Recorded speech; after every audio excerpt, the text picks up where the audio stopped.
working to connect a region of over 600 cultural bridges between our lands.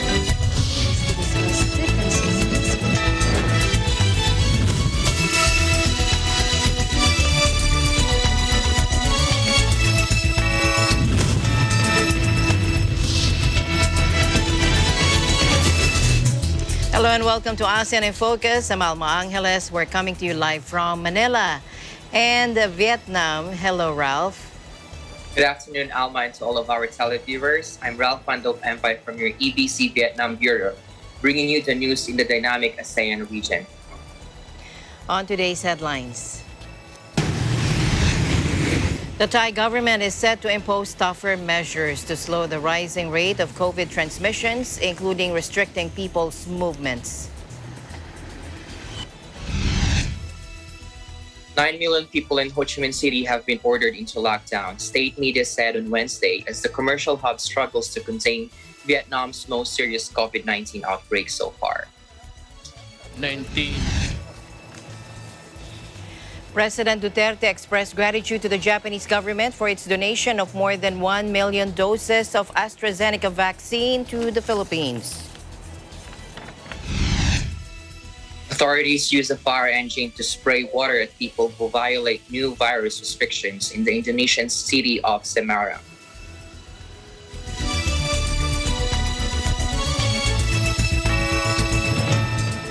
The Thai government is set to impose tougher measures to slow the rising rate of COVID transmissions, including restricting people's movements. Here's Gretchen Kusadsa joining us live from our EBC Thailand Bureau. Hello, Gretchen. Please tell us more. Yes, Alma, good afternoon. Here in Thailand, the Center for COVID-19 Situation Administration is imposing further COVID-19 restrictions, including a nighttime curfew, travel restrictions in Bangkok and other dark red zones for 14 days, expected to take effect tomorrow or Saturday. The Prime Minister, General Prayut Chan-o-cha, also announced he will not take a salary for 3 months to alleviate the state burden in the midst of the crisis. The local media reported the Thai government has approved the stricter measures for Bangkok and its neighboring provinces that will close shopping malls and encourage everyone to stay home. Effective tomorrow, Alma, people living in the metropolitan Bangkok area have been asked for their cooperation not to leave their homes between 10 p.m. and 4 a.m. Shopping malls will be closed except for the supermarkets and pharmacies within them. Those are allowed to operate within limited hours. Residents are also urged to work from home unless their professions, such as healthcare practitioners, require them to leave the house. Activities that will be allowed include going out to buy food and the groceries, seeing a doctor, and getting vaccinated. There is no mention if public parks will shut again after they were allowed to open last month. This restriction, Alma, will be imposed for 14 days. According to local media, they will affect Bangkok, Nakhon Pathom, Nonthaburi, Pathom Thani, Samut Prakan, and Samut Sakon. Here's the latest update for the COVID-19. The highest record for today hit 9,276 of COVID-19 infections and 72 deaths, respectively. That is the latest report here in Bangkok, Thailand. Alma, back to you. All right. Thank you very much, Gretchen, for your updates there. And looking forward to more developments as we follow this developing story. Please take care. Thank you, Alma. This is Gretchen Kusadsa reporting from Bangkok, Thailand. We live in interesting times. Meanwhile, JP Morgan said there are 5 emerging economies that are most vulnerable to the Delta variant. And Thailand and the Philippines are included. Here's Veronica Carino for that report. Hello, good afternoon, Alma. Yes, JP Morgan analysis found that economies of the Philippines, Peru, Colombia, South Africa, and Thailand are among the most vulnerable to the COVID-19 Delta variant within emerging markets, mostly due to low vaccination rates. The study compares the spread of the virus Delta variant to the rate of vaccination, which in some countries is not fast enough to counteract increasing transmission rates. Even if the Delta variant is demonstrated to reduce hospitalization and death rates, the report warns that pressure on healthcare system and an increase in the absolute number of deaths could result, putting pressure on some governments to extend or reimpose mobility restrictions. According to a separate note from Oxford Economics, significant economic activity is rebounding in Latin America as a result of increased mobility. According to the JP Morgan analysis, vaccination criteria for restoring mobility differ by country. Thus, the result should be viewed as a relative success across countries. According to model estimates, the Philippines, Peru, South Africa, Thailand, and Colombia will have the longest travels back to the pre-pandemic mobility levels, while Singapore, Turkey, India, and Brazil would have the shortest. In Latin America, authorities have been less likely to reimpose or lengthen mobility restrictions, the report said. While the region has shown remarkable resilience in the face of the virus and other obstacles, downside risk to growth could yet emerge from the impact of poor public health on confidence, even if the upward mobility trend continues. This update is from the Reuters. Back to you, Alma. All right. Thank you very much for your update. Take care and have a safe weekend. Thank you, and likewise, happy Friday.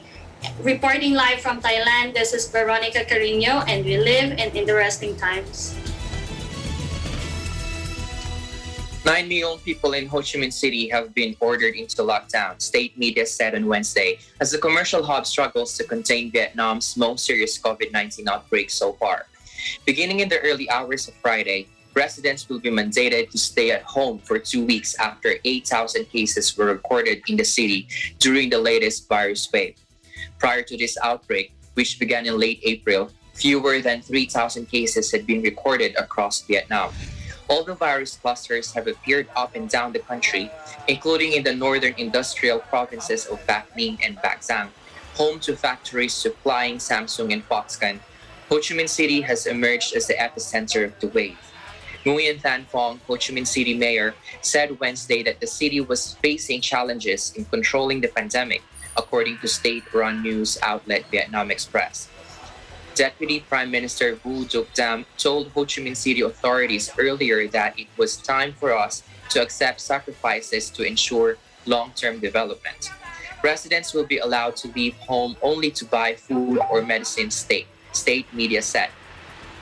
At least 10 cities have suspended their air links with Ho Chi Minh City, formerly known as Saigon, and panic buying was reported on Wednesday as 3 major wholesale markets were shut down.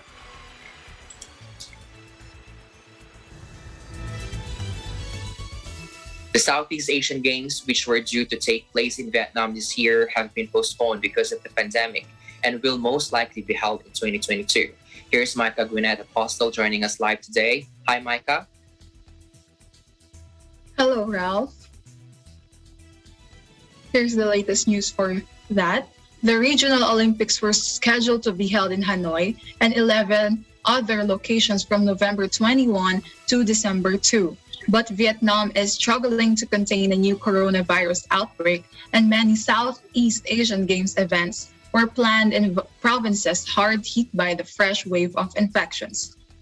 Varin Tansufasiri, Games Council member and Deputy Secretary of the Thai Olympic Committee, said Vietnam wants to postpone the Games until next year, 2022. The postponement was expected to the pandemic, he said, with Vietnam proposing to host the Games in April or May next year. The decision comes after Vietnam announced 9 million people in Ho Chi Minh City would go into lockdown for 2 weeks in the early hours of Friday. Hanoi, which was to be at the center of the SEA Games, has had fewer cases, but on Thursday suspended transport links with at least 14 cities and provinces to fight the virus spread.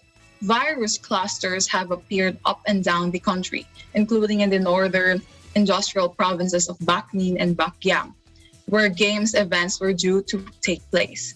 Vietnam previously hosted the SEA Games in 2003. It has allocated a budget of around 69 million US dollars for the Games. The multi-sports competition is expected to attract nearly 20,000 participants, including about 7,000 athletes from 11 countries, according to state media. Back to you, Ralph. All right, thanks for that, Micah. Thank you for your updates. Please keep them coming. Stay safe and healthy. Thank you so much, Ralph. Reporting live from Da Nang, Vietnam, this is Micah Gwyneth Apostle. We live in interesting times. And from Vietnam, let's head on to Cambodia, where Crystal Ann Ballesteros will tell us about the COVID vaccines. They may produce their own COVID vaccines in the future. Hello, Crystal. Hi, Alma, you are right. Mam Bun Heng, or Minister of Health, says that Ministry of Health may work in the future with the health sector to discuss setting up a possible vaccine production center.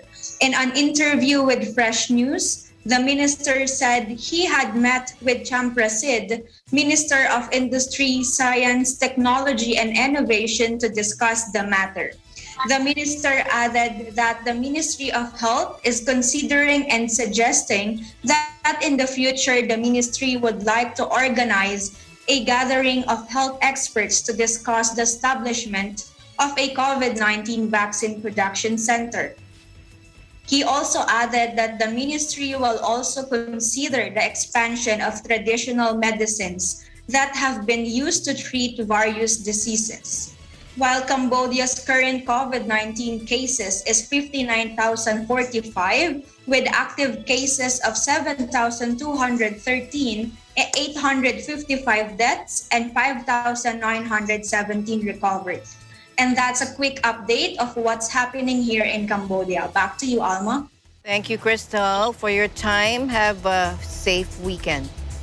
Likewise, Alma, reporting live here in Phnom Penh, Cambodia. I am Crystal Ann Ballesteros, and we live in interesting times. And let's go back to the Philippines, where President Duterte vowed to go after sellers of fake COVID-19 vaccines in the country. In a pre-recorded public address, the president issued a stern warning against unscrupulous individuals selling fake vaccines, or they suffer the consequences of their actions. Take a look. I order every relevant authority to investigate this matter thoroughly and press charges accordingly. Now, last Monday afternoon, the president welcomed the arrival of 1 million doses of CoronaVac COVID vaccine purchased by the government from the Chinese drug maker Sinovac Biotech. A total of 700 million pesos was spent by the government for the purchase of the 1 million doses of CoronaVac. And in total, the government intends to buy 25 million doses of CoronaVac. The previous two shipments of CoronaVac, totaling to 1 million doses, were donations from the Chinese government. And the bulk of vaccine doses from various brands are expected to arrive by the second quarter of the year. The government aims to inoculate 50 million to 70 million Filipinos nationwide, but it's not making inoculation against COVID-19 mandatory.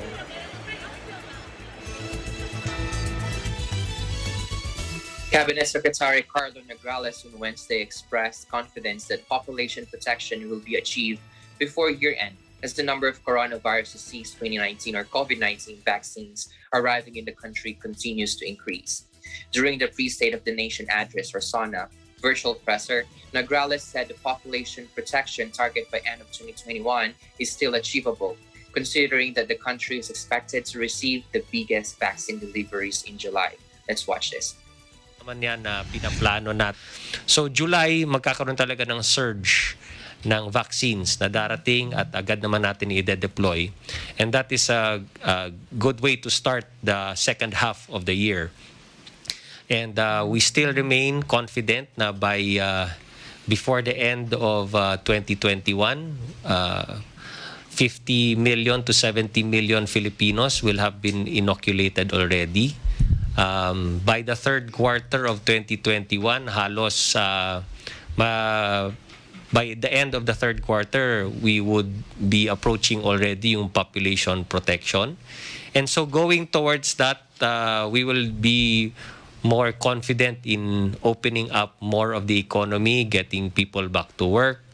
At dito naman po natin mararamdaman yung tinatawag nating transition to the new normal. No? So it's not it's going to be a phase-by-phase approach. Kaya nga every week yung meeting natin ng IATF para unti-unti and safely natin bubuksan yung ekonomiya para makabalik tayo sa new normal or the normal way of doing things before. So things are looking up.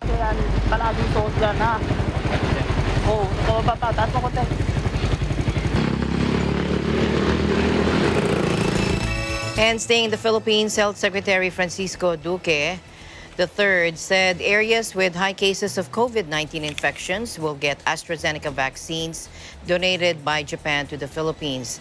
Now this after the 1.124 million doses AstraZeneca arrived on board an All Nippon Airways flight around 9 p.m. Thursday at the Ninoy Aquino International Airport. President Duterte and Japanese chargé d'affaires ad interim Masahiro Nakata led the turnover rites held at the Villamor Air Base in Pasay City. The donation was first announced by Japanese Foreign Minister Motegi Toshimitsu last June 15. 2 weeks later, the governments of Japan and the Philippines entered into a formal agreement on the vaccine provision with the signing and exchange of notes between Nakata and Foreign Affairs Assistant Secretary Nathaniel Garcia Imperial. Now, Secretary Duque said the AstraZeneca vaccines will contribute to the Philippines' efforts of achieving population control. In a statement, Japanese Prime Minister Yoshihide Suga said the initiative is a clear testament to the deep-rooted bonds of friendship between Japan and the Philippines.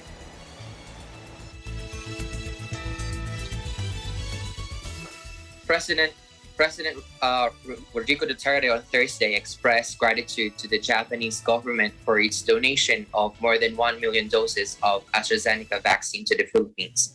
During the turnover rites of 1,124,000 coronavirus disease jabs developed by AstraZeneca, Duterte thanked the Japanese government and Japanese Prime Minister for helping the Philippine government have an equitable access to vaccines. Duterte also thanked these more than 1 million doses of AstraZeneca vaccine will surely go a long way in our quest for herd immunity. Japan continues to be our strong partner in various development programs. Our cooperation in fighting the pandemic is truly an indication of the deep friendship between our two countries. Duterte also thanked Japan for ensuring the safe and efficient delivery of AstraZeneca vaccines to the Philippines and preserving the jab's quality and integrity by providing cold chain transport and ancillaries. The donation of the 1,124 vials of AstraZeneca vaccine to the Philippines is part of the Japanese government's initiatives to support Southeast Asian nations amid the pandemic. Get vaccinated, public urge anew. Following the arrival of AstraZeneca vaccines in the country, Duterte renewed his call on his fellow Filipinos to get vaccinated against COVID-19 to stop its further transmission. Duterte reassured the public that COVID-19 vaccines being delivered to the country are safe and effective. Duterte also reminded fully vaccinated individuals to continue following health and safety protocols amid the prevailing pandemic. He likewise lauded the National Task Force Against COVID-19 and the Department of Health for ensuring the successful delivery, distribution, and rollout of COVID-19 vaccines across the country.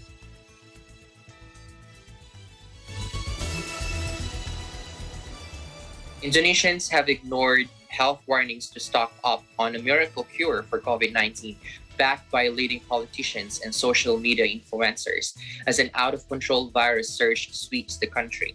Authorities are reporting hundreds of deaths every day as the world's fourth most populous nation struggles with its worst outbreak since the pandemic began. Let's watch this. Karena nakes di tempat kami sendiri, nakes internal kami sendiri juga sebenarnya banyak yang terkonfirmasi positif juga gitu. Jadi ya semuanya merasa kewalahan sih Pak. Dari nakes medis maupun non medis juga banyak yang kena. COVID yang sekarang ini benar-benar lebih jahat istilahnya daripada yang lalu, daripada yang gelombang pertama. Ini COVID yang sekarang ini benar-benar cepet banget untuk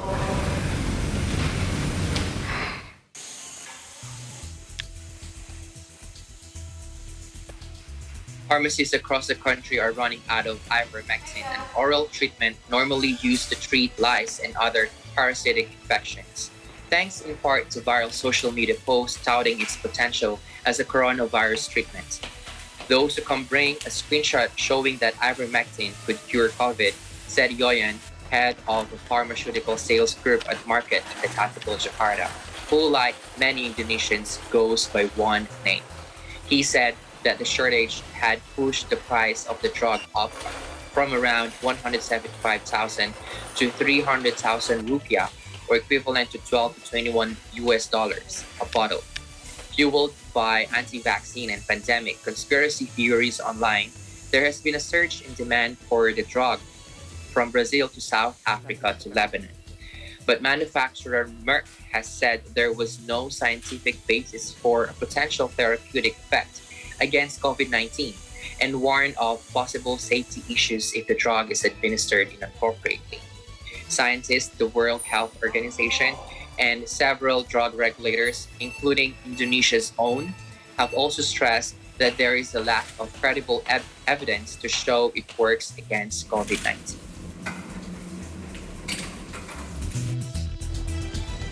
Meanwhile, Indonesia has expanded its nationwide curbs last Wednesday to battle its deadliest COVID wave yet, as the daily death toll rocketed past 1,000 and the government warned the worst may yet be to come.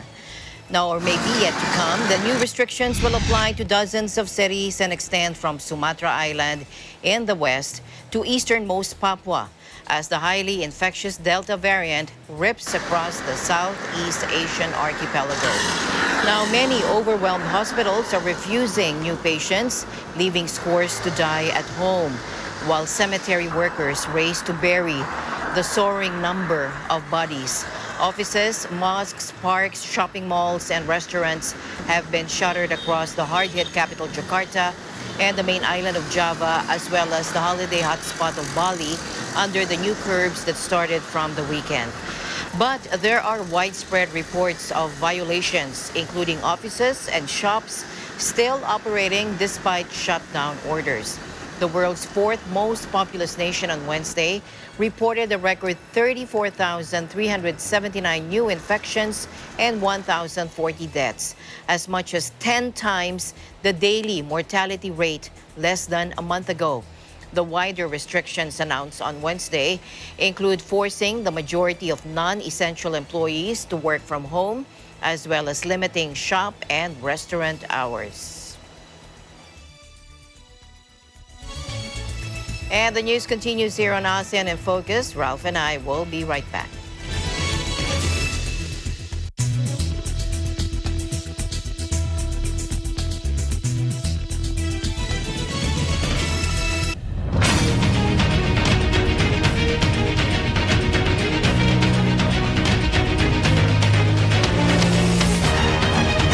Nung sumali po kami ng PME, mas lalong nagbago yung buhay po namin. Nagbuhayan kami ng pag-asa na makasaya ulit ng sama-sama. Gagawin namin yung best namin para makuha. Lahat itatry namin para talaga makamit yung mga pangarap namin. Ito na yung pangarap namin. Lalaban namin to.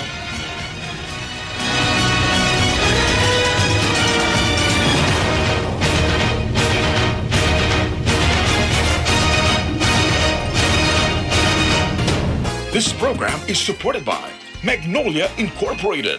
Magnolia ready-to-cook fried chicken. Worry-free na on your next family meal. Yan ang alagang Magnolia. Pure Foods Tender Juicy Hot Dog. Walang duda, kids can tell na #1 ang Pure Foods Tender Juicy Hot Dog. Sandig Sugar-Free White Coffee. Sarap ng white coffee, now sugar-free. BMAG Premium and ProTac Plus Gold. SMC Infrastructure and Skyway Stage 3 Citrus Central Expressway Corporation. San Miguel Foundation Incorporated. Max Pro Northern Cement. Lamang ka dito. Petron Corporation. SMC Global Power. San Miguel Aero City Incorporated. Bank of Commerce, an affiliate of San Miguel Corporation. We think customers. We are IT Philippines Incorporated. Dynabank, your success is our business. Kubert, your ultimate maps air conditioning solutions. Broadcast journalist Wayne De La Fuente returns on Philippine television and radio to deliver top stories and engage with the country's policymakers, shapers, and movers. Tatalakayin ang mga pangunahing balita live sa teleradyo ng Net25 at Radyo Aguila DCEC 1062. Kasama si Wayne De La Fuente sa Balitalakayan. Ako si Wayne De La Fuente at itong Balitalakayan, we live in interesting times.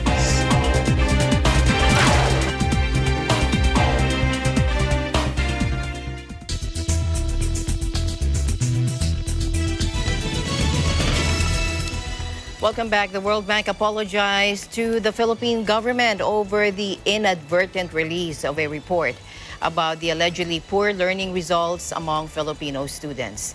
In a statement uploaded on its official website, the World Bank acknowledged that its report titled Improving Student Learning Outcomes and Well-Being in the Philippines, What Are International Assessments Telling Us, Volume 2, Synthesis Report Presentation was published sans any inputs from the Department of Education or the DepEd.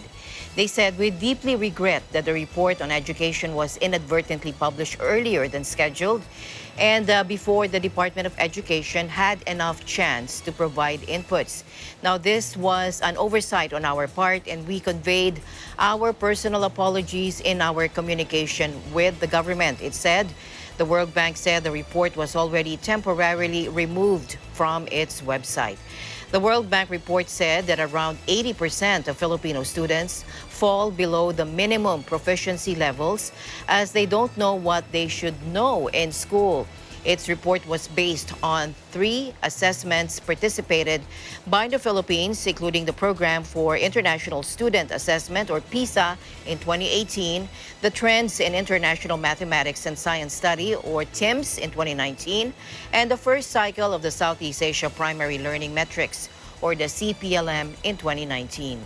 The 3 global assessments, the World Bank said, showed that only 10 to 20% of grade 4, 5, and 9 students in the Philippines posted scores of at or above minimum proficiency. The World Bank also said there is a crisis in the Philippine education, which started pre-COVID-19 and may have been made worse by the coronavirus pandemic. Now, as of press time, the World Bank report of Philippine education is being processed or is not available. Restive Taal volcano has generated a total of 6 pre-magmatic bursts and 60 volcanic earthquakes for the past 24 hours. In its latest bulletin Thursday, the Philippine Institute of Volcanology and Seismology, or PHIVOLCS, said the last pre-magmatic burst was observed at 9:41 p.m. Wednesday, producing a short jetted plumb up to 700 meters high. Let's take a look. Tuloy-tuloy po ito sa initial na maliit lamang na nagsimula ng phreatic eruption na tinatawag, na kung saan ang pagsabog ay dahil lamang sa mainit na tubig at usok.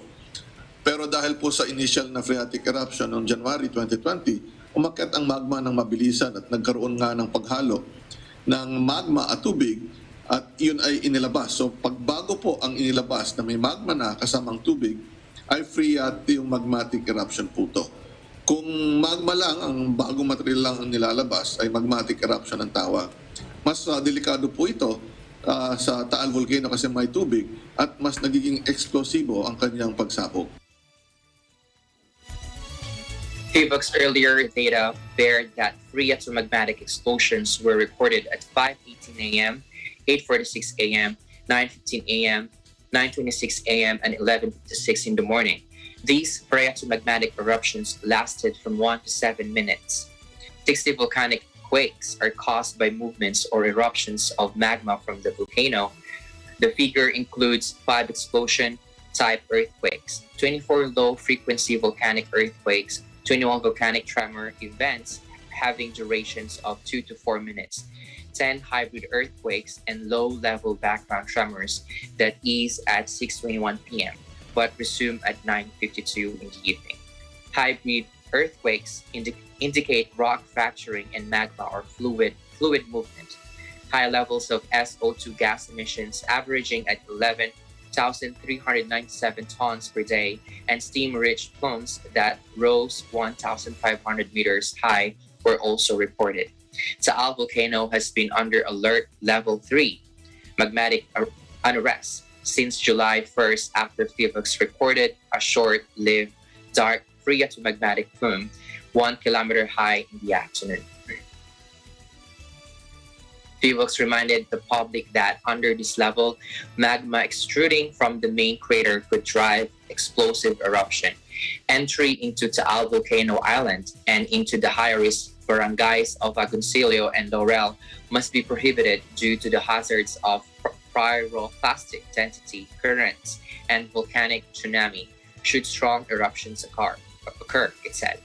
Last July 1, PHIVOX recommended complete evacuation in the TVI, Taal Lake, Agoncillo, Batangas, Banyaga, Bilibinwang, and Laurel, Batangas, Gulod, Boso-Boso, Lakeshore, Bugaan, East.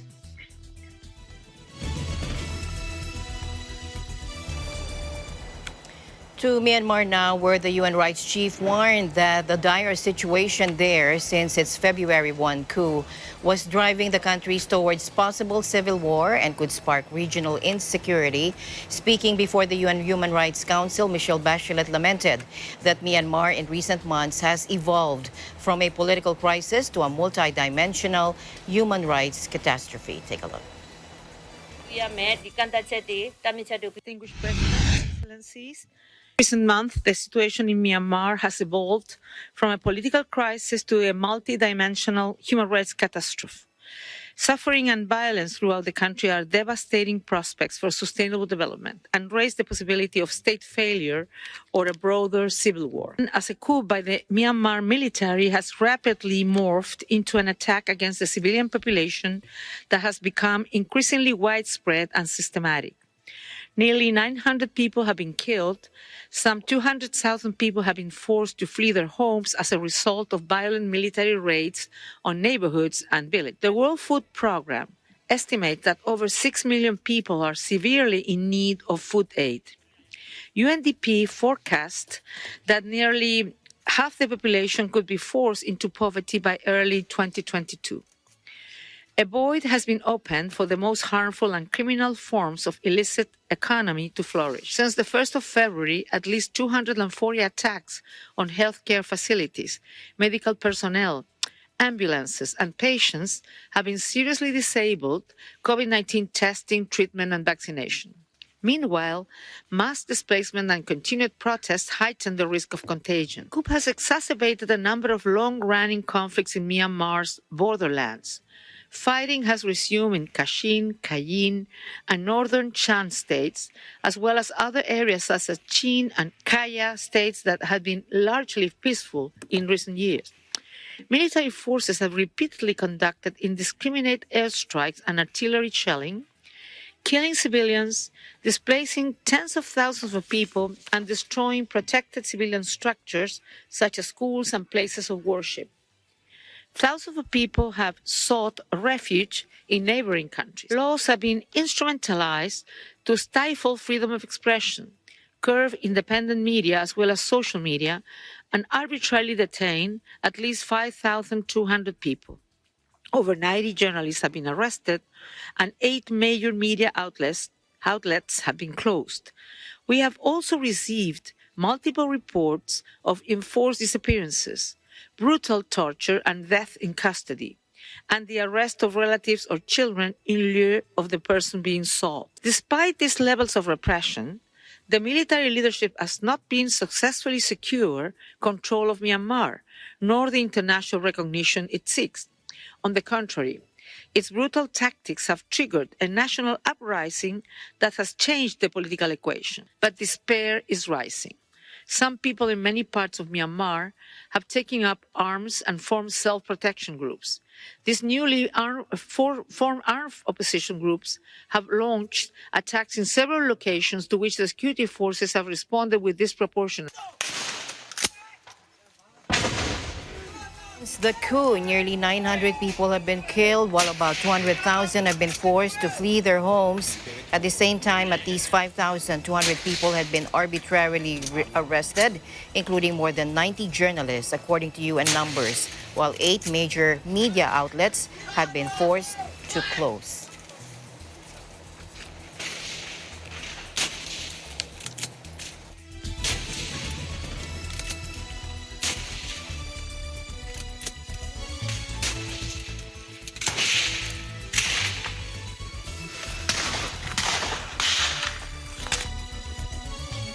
Ousted Myanmar leader Aung San Suu Kyi and her personal staff have been fully vaccinated against COVID-19 since being taken into military custody, her lawyer said Tuesday as the country battles a spike in cases. Let's take a look. အမေကလုံးဝဘာယောဂလက္ခဏာမှခံစားနေရတဲ့ပုံမရှိပါဘူး။ကြမ်းမှာရှင်းရှင်းလင်းလင်းပါပဲ။အမေအပါအဝင်အမေအချန်ထဲမှာရှိတဲ့လူတွေအကုန်လုံးကိုဗစ်ကို2ကြိမ်စလုံးထိုးပြီးပါပြီလို့ပြောပါတယ်ရှင်။ကိုဗစ်နဲ့ပတ်သက်ပြီးအထူးသတိထားဖို့လည်းထပ်ပြီးပြောပါတယ်ရှင်။အခုတော်တော်လေးကိုကိုဗစ်ကပြင်းထန်နေတယ်လို့ကြားရတဲ့အတွက်ကြောင့်စိုးရိမ်ဒီသူစိတ်ပူတယ်ဆိုတဲ့အကြောင်းကတော့ပြောတယ်။ပို့ပြီးတော့မှအရင်ကာလနဲ့မတူဘဲနဲ့ပြင်းထန်တဲ့အတွက်ကြောင့်မို့လို့ကာကွယ်ဆေးတွေထိုးလို့ရရင်လည်းထိုးကြပါလို့မှာတယ်။ပြီးတော့ဒီပို့ပြီးခရူးထိုက်နေထိုင်ကြဖို့ပြည်သူတွေအချင်းချင်းလဲတယောက်နဲ့ပေါ့နော်အကုန်လုံးဒီကျန်းမာရေးအတွက်ခရူးပြရမယ်ဒီကန်တက်ချက်တွေတမင်ချက်တွေခရူးတစိုက်နဲ့ပြည်သူတွေအချင်းချင်းလဲလောက်ကြဖို့ပြောပါတယ် Suu Kyi has been all but invisible since being detained by the military in February, with a handful of court appearances in a special court in Taal, her only link to the outside world. Coronavirus infections are rising sharply in Myanmar, with authorities reporting almost 3,000 cases Monday, up from around 100 per day in early June. The impoverished country of 54 million is rushing to secure more vaccines after receiving 1.5 million doses from India and 500,000 from China earlier this year. She did not give details on when Suu Kyi, who is believed to have received a first dose before her government was deposed, had received the jab or what vaccine she was given. Around 10 people are thought to be living with the Nobel laureate, 76 in the house she is being held in, including personal guards and cooks. The court also heard testimony on separate charges that Suu Kyi broke COVID restrictions during elections last year, in which the NLD secured a thumping win, her lawyer Kin Mang Zhao said. Meanwhile, a Chinese city near the border with Myanmar has imposed a lockdown and started mass testing after 3 coronavirus cases were reported last Monday, with officials rushing to curb another outbreak. Now, it is the second time in 4 months that Ruwili, home to more than 210,000 people, has been locked down after the discovery of cases imported from Myanmar. Ruwili is a major crossing point from Muse in neighboring Myanmar, which has seen escalating unrest since a February 1 military coup, raising fears that people will try to flood across the border into China to escape the violence. One of the 3 infected patients was a Myanmar national, according to health authorities in Yunnan province. China closed the main bridge and crossing to Myanmar in March as cases surge across the border. Authorities have also increased patrols in recent months to prevent illegal border crossings and crack down on human trafficking to prevent an influx of refugees. Ruwili will test all residents for the virus within 2 days, and all non-essential travel will be banned until further notice, according to the local government.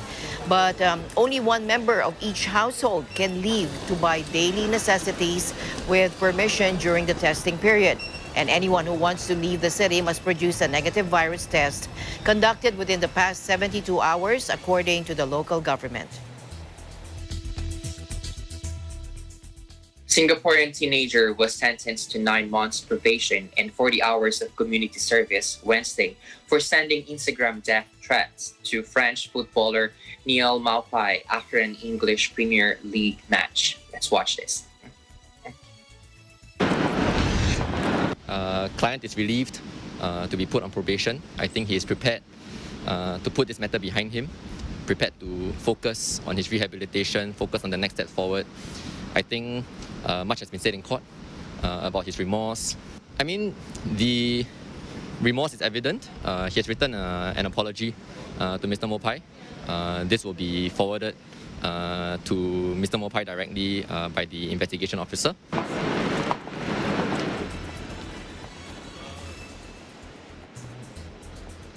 And here, Singaporean teenager Derek Nang Daren leaving court after he was sentenced to 9 months probation and 40 hours community service for sending death threats to English Premier League footballer Neil Maupay after becoming angry while watching a match. The teenager was angered after watching a collision on television between Maupay and Arsenal goalkeeper Bernd Leno during a match in June last year that led to the goalie being stretchered up in the first half. Brighton's forward later scored the winning goal in a crucial win for the bottom of the table team. Blaming Maupay for the injury and furious at Arsenal's loss, Nang sent several Instagram messages in which he threatened to kill Maupay and his family, according to the court documents. Now, Malaysians struggling to make ends meet during a worsening coronavirus outbreak have hoisted white flags outside their homes in a desperate plea for help that has swept the country. Authorities are imposing a second strict nationwide lockdown last month in response to a surge in COVID cases, and many low-income workers who live hand-to-mouth have lost their jobs again after a ban on non-essential businesses. Take a look. That's a phenomenon that underlies desperation. Desperation where the expectation is, the aspiration is that people in the community or NGOs in the community support each other. So what we try to do in responding to the white flag phenomenon in Klang is we provide a balanced diet, meaning that we can provide food for at least about 7 or 8 days, and with a smaller family, maybe about 10 days. And we support that with vegetables and fish as well. And I can tell you, lots of Malaysian families are in distress at this time. Lots and lots of them. Now, the flags, often little more than strips of cotton or T-shirts, have sprung up across or outside homes of the needy around the country in the past week, prompting an outpouring of sympathy and donations from the public. Members of the public are bringing food to households that have signaled their distress, while businesses are also donating, with the noodle maker sending workers to deliver food in the worst-hit Selangor state outside Kuala Lumpur. The popular Malaysian rapper Ultimate also pledged to donate food in a message to his nearly 400,000 Instagram followers. Only essential businesses such as supermarkets and medical clinics have been allowed to operate since last month. Now, a growing desperation is reflected in rising suicides. Police recorded more than 450 in the first 5 months of this year, compared to 631 for all of 2020. And referring to the figures, Malaysia's top health official Nur Hisham Abdullah said that the pandemic had had a huge impact on people's mental health, especially those cut off from support networks of friends and family. Meanwhile, there is little sign of Malaysia's latest outbreak slowing despite the lockdown. Officials reported 7,600 cases, more than 100 deaths last Tuesday. Foreign investors face difficult choices about operating in Myanmar after the February military coup, with few taking the route of leaving as has Norwegian telecoms group Telenor. Activists have heaped pressure on multinationals to pull out of Myanmar as a death toll from the military crackdown nears 900 and some 200,000 have been forced to flee their homes, according to the UN, which has accused the military junta of committing crimes against humanity. Investors filed into the country after the military relaxed its iron grip in 2011, paving the way for democratic reforms and economic liberalization in the country of more than 50 million people. They poured money into telecommunications, infrastructure, manufacturing, and construction projects. Telenor announced Thursday it was selling its Myanmar subsidiary, which is one of the leading operators in the country with 18 million mobile phone customers. At the end of March, the French renewable energy firm Voltalia, which had been working in Myanmar since 2018 and had a staff of 43, said it was winding up operations due to the political and humanitarian crisis. Shortly after the military takeover, Japan's Suzuki announced it was suspending production at its two Myanmar factories, which produced 13,300 vehicles in 2019, mostly for the local market. Myanmar factories became suppliers of many popular clothing brands over the past decade, but groups like Italy's Benetton stopped placing new orders. Benetton Chief Executive Massimo Renan said the suspension was intended to send a strong and concrete signal. In other news, a defanged lion trafficked to an upscale neighborhood of the Cambodian capital has been controversially returned to its owner following the unlikely intervention of Prime Minister Hun Sen. Take a look.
Authorities use a fire engine to spray water at people who violate new virus restrictions in the Indonesian city of Semarang.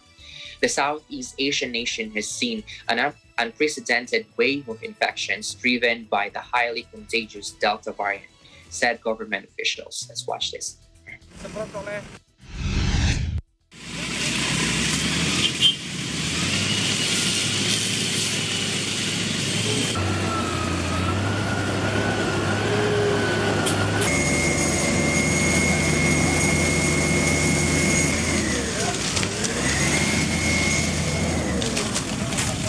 Kita ini sudah hari ketiga ya, di PPKM darurat aja ada 27 yang kita segel ya. Berarti warga masyarakatnya kebangetan.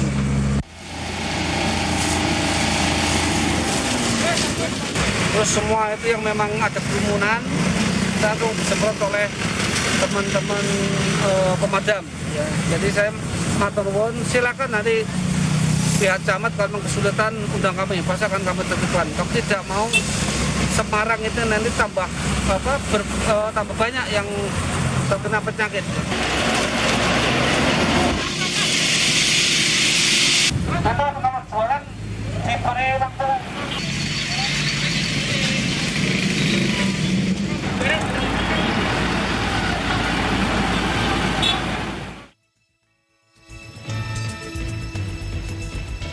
And finally, in our news, here's a video courtesy of the SCG Foundation from Thailand, as presented during the 15th ASEAN Go NGO Forum on Social Welfare and Development, with the theme Strengthening Family Resilience and Solidarity, Braving the Adversity and Adapting to the New Normal, held last year on September 21 online. Let's take a look.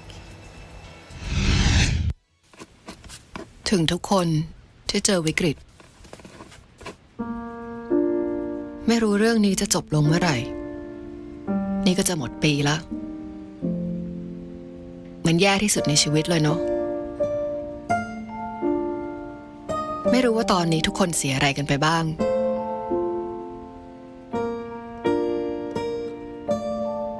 แต่ยังไงก็อย่าเพิ่งหมดหวังนะเชฟวันเคยทำงานในภัตตาคารหรูๆก็ต้องปรับตัวมาหัดขายอาหารบนรถเข็นไม่มีผู้ช่วยไม่มีแอร์เหมือนแต่ก่อน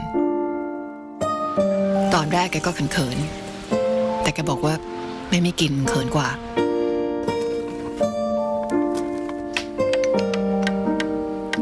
พี่เติร์กเจ้าของบาร์ถูกสั่งปิดเลยต้องปรับร้านมาเริ่มขายกาแฟจริงๆพี่เขาเองก็ไม่ได้เดือดร้อนเท่าไหร่แต่ก็นึกถึงลูกน้องที่ยังต้องรับผิดชอบอยู่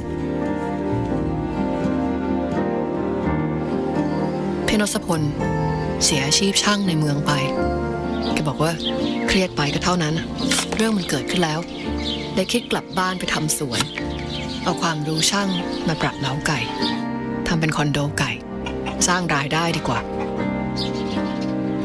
ฝ้ายแค่อยากจะบอกทุกคนว่าไม่ต้องกลัวนะเราทุกคนมีสิ่งพิเศษที่ธรรมชาติให้มานั่นคือการปรับตัว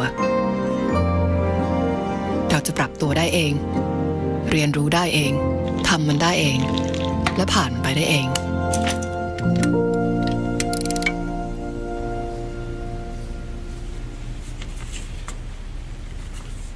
ฝ้ายเองก็ต้องปรับมันมาทั้งชีวิตเหมือนกัน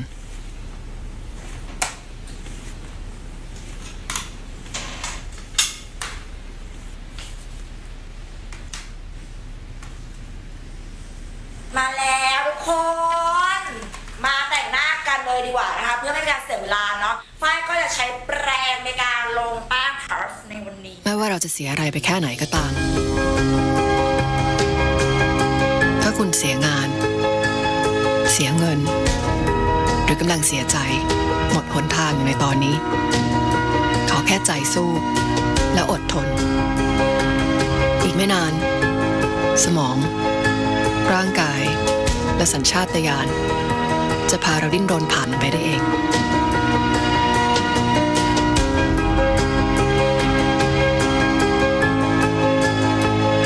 ถ้ายังไม่สูญเสียลมหายใจเชื่อเถอะยังไงคุณก็จะรอด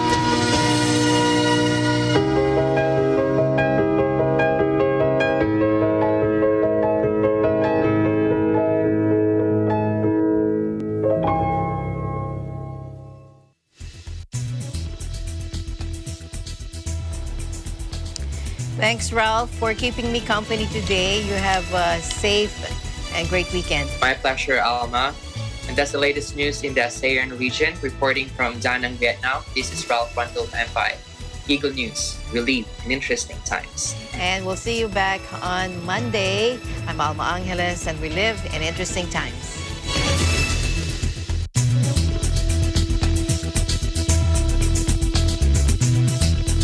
Mapupuno ng saya, impormasyon at inspirasyon ang hapon mo sa Afternoon Power. Handog sa inyo ng Net25.